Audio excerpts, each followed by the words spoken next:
বৌদিমণি। তাছাড়া তাছাড়া সংসারে সবাইকে মানিয়ে নেওয়া তো মেয়েদের কথা, আর সেটা যদি না পারে তাহলে লেখাপড়ার শিখে লাভটা কি বলতে পারো? মনের কথা কে বুঝবে বৌদিমণি? মা তো এই সংসারে টাকা ছাড়া আর কিছু বুঝে না। প্রভুদা, হ্যাঁ, তুমি শুধু মায়ের উপরটাই দেখেছো, অন্তরটাকে কখনো অনুভব করতে পারো না। তুমি জানো মা আমাকে কত ভালোবাসে।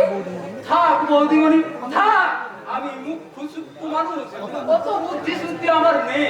তবে এতটুকু বুঝি যে মানুষকে ভালোবাসা আর ঘৃণা করা কাকে বলে। প্রভুদা, নতুন বউ হয়ে এ বাড়িতে এসে ভোর থেকে রাত্রি 10টা পর্যন্ত সংসারে সব করছো, তবুও মায়ের এতটুকু মন তুমি পাও? উঠতে বসতে লাঞ্ছনা গঞ্জনা লেগে যাচ্ছে। ওসব কথা থাকবে প্রভুদা। আজ কদিন হয়ে গেল। আজ কদিন হয়ে গেল। দাদা দাদা আমাকে একবারের জন্য দেখতে আসেনি কেন বলো তো? হয়তো কোনো কাজে আটকে আছে। তুমি দেখো 2-1 দিনের মধ্যে তোমার দাদা ঠিক আসবে। তোমার কথাই শুনে তোমার কথাই যেন সত্যি হয়ে উঠেছে। এই কদিন ওদের কাউকে দেখতে দেখতে আমার প্রাণটা ভীষণ অস্থির হয়ে উঠেছে।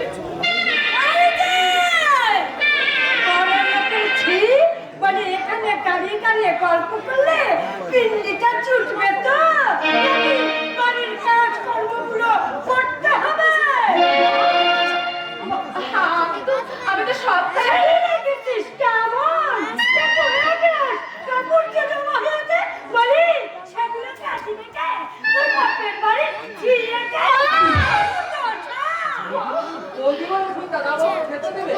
আমি না হই কাপড়গুলো। তুই চুপ কর ছোট লোক।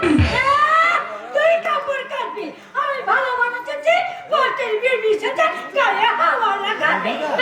প্রভুদা, প্রভুদা তুমি তোমার কাজে যাও, আমি তোমার দাদা বাবাকে খেতে দিয়ে আমি কাপড়গুলো কেচে নিয়ে আসি। তাই করো, তাই করো। মানে বড় বাপে ছাই দিয়ে এসেছিস তাই বাড়ির বউ হয়ে।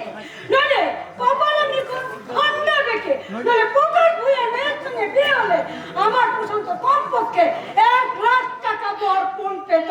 1 লাখ টাকা বরপণ পেতু, কিন্তু বউটি হতো একেবারে সিনেমার হিরোইন।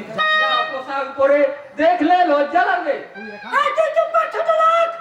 মনিবের মুখে মুনিবের মুখের উপর কথা বলার জন্য দোকানে 1 লাখ মাইনে দিয়ে পুষে রাখিনি। আইনের খোটা দেবে। মাইনের খোটা দেবেন না মা, নেহাত দাদা বাবুদের ভালোবেসে ফেলেছি, তাই লাথি ঝাঁটা খেয়েও এখানে পড়ে আছি। প্রভুদা, তুই এখনই বেরিয়ে যা। তুই এক্ষুনি বেরিয়ে যা, আমি তোর মুখ দেখতে চাই না। দেখতে হবে না, আমি চলেই যাব। চার চিৎকারে বাড়ির সীমানায় কাক চিল বসতে পারে না। তার বাড়িতে আমার থাকা চলে। তবে